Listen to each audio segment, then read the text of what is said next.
ভাইরে আমার, আজকে দেখেন আপনি আপনার নিজের দল হেরে গেছে, আপনি কত কান্নাকাটি করতেছেন, আপনি আফসোস করে আপনি আত্মহত্যা পর্যন্ত করছেন। আচ্ছা আপনি বলেন তো, আপনি কার জন্য আত্মহত্যা করলেন? আত্মহত্যা করা তো মহাপাপ, আবার কাদের জন্য করলেন? আপনি এমন মানুষের জন্য আত্মহত্যা করলেন যারা আপনাকে চেনে না, যারা আপনাকে বোঝে না, আপনার সম্পর্কে ভাবে না, আপনাকে নিয়ে তারা কল্পনাও করে না, আপনি তাদের জন্য আত্মহত্যা করলেন। এখন বলেন তো, আপনাকে আল্লাহ রাব্বুল আলামিন কে প্রশ্নগুলো করতে পারে না যে বান্দা আমি তোমার সৃষ্টি করলাম, আমি তোমাকে মানুষ হিসাবে সৃষ্টি করলাম, আমি তোমার সব কিছু দিলাম, আর তুমি কি করলে? ওই কোথায় কোন খেলোয়াড়, তার কারণে সেই দল হেরে যাওয়ার কারণে তোমার দেশের লোকও তারা নাই, তোমার ধর্মের লোকও তারা নাই, তুমি তাদের জন্য আত্মহত্যা করলে। তাহলে বলো বান্দা, তুমি কত বড় খারাপ, তুমি কত বড় নিকৃষ্ট। তাহলে দেখেন ভাই, আজকে দেখেন আবার দল যদি হেরে যায়, হাউ হাউ করে কান্না শুরু করে দেয়। আরে ভাই, আপনি কাঁদছেন, আপনি খেলা নিয়ে চিন্তিত, আপনি এই দুনিয়া নিয়ে চিন্তিত, এই দুনিয়ার কাজকর্ম নিয়ে চিন্তিত, বন্ধু বান্ধব নিয়ে চিন্তিত, কিন্তু আপনি নিজেকে নিয়ে কোনো চিন্তিত নাই। আপনি নিজে জাহান্নাম থেকে কিভাবে বাঁচবেন, আপনি নিজে আল্লাহর ক্রোধ থেকে কিভাবে বাঁচবেন, আপনি কি সে চিন্তা করছেন? করেন না ভাই। আজকে দেখেন এই যে সময়টা আল্লাহ তাআলা আপনাকে দান করেছেন, এই সময় একটা মূল্যবান সম্পদ, আপনি বিনা কারণে সময়গুলো নষ্ট করে দিচ্ছেন। আপনি রাত্রি সারা জীবন ঘুমাইলেন, আপনি সারাদিন কাজে ব্যস্ত থাকলেন, কিন্তু এই যে আল্লাহ তাআলা আপনাকে দীর্ঘ 60 বছর 70 বছর একটা জিন্দিগি যে একটা সময় দিল, এই সময়টার মধ্যে আপনি আল্লাহকে ডাকতে পারলেন না। আপনার সমস্ত কিছু কাজকর্ম করার সময় হলো, আপনার খেলা দেখার সময় হয়, আপনার রাত জাগার সময় হয়, আপনার দুনিয়ার সমস্ত কাজকর্ম করার সময় হয়, কিন্তু মসজিদে যাওয়ার আপনার সময় হয় না, আপনার ভালো কাজ করার সময় হয় না, আপনার লেখাপড়া করার সময় হয়, আপনি দুনিয়ার সমস্ত জ্ঞান অর্জন করার সময় হয়, কিন্তু কোরআন পড়ার সময় আপনার হয় না।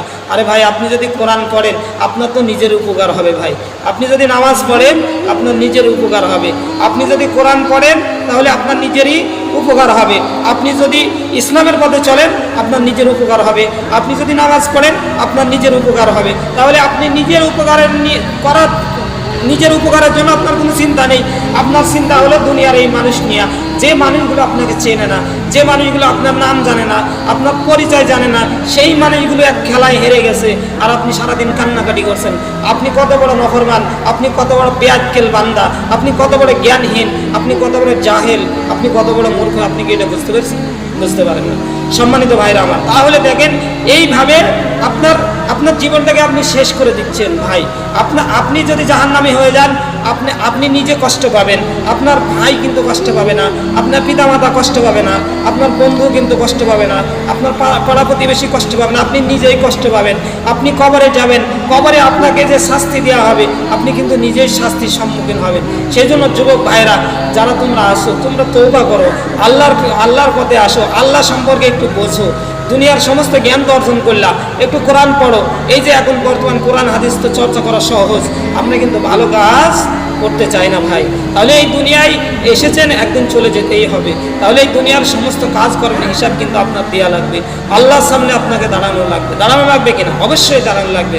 তাহলে আল্লাহ আপনার হিসাব নেবে, সেদিন আল্লাহ তাআলা আপনাকে বলবে এই কথাগুলো। যদি আপনাকে আল্লাহ বলে যে বান্দা, তোমার পানির ব্যবস্থা করে দিলাম আমি, তোমার অক্সিজেনের ব্যবস্থা করে দিলাম আমি, তোমার খাবারের ব্যবস্থা করে দিলাম আমি, তোমার জীবন চলার ব্যবস্থা করে দিলাম আমি, হায়াত জীবন জিন্দেগি সব দিলাম আমি, আর তুমি ওই দুনিয়াতে থেকে তুমি শয়তানের অনুকরণ করে তুমি দুনিয়ার সমস্ত খারাপ কাজ, অপরাধ, অন্যায় করেছো, এখন তুমি বলো তোমার শাস্তি কি হওয়া উচিত? তাহলে আমরা নিজেরাই যদি জ্ঞানী হই, আমরা তো নিজেরাই বুঝতে পারছি যে আমাদের শাস্তি কত বড় হওয়া উচিত, আমরা কত বড় শাস্তি আমাদের।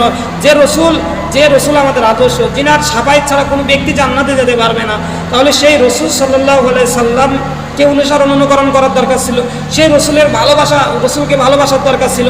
আজকে যুবক তুমি দেখো, তোমার সেই মেসি কিভাবে চুল কাটছে, তুমি ঠিক সেইভাবে চুল কাটো, তোমার সেই নেইমার কিভাবে চুল কাটছে, তুমি সেইভাবে চুল কাটো, তারা কিভাবে প্যান্ট পরে সেইভাবে তুমি প্যান্ট পরো, তারা কিভাবে চুলের ডিজাইন করে তুমি সেইভাবে ডিজাইন করো। তাহলে তুমি তাদের অনুকরণ করো ভাই।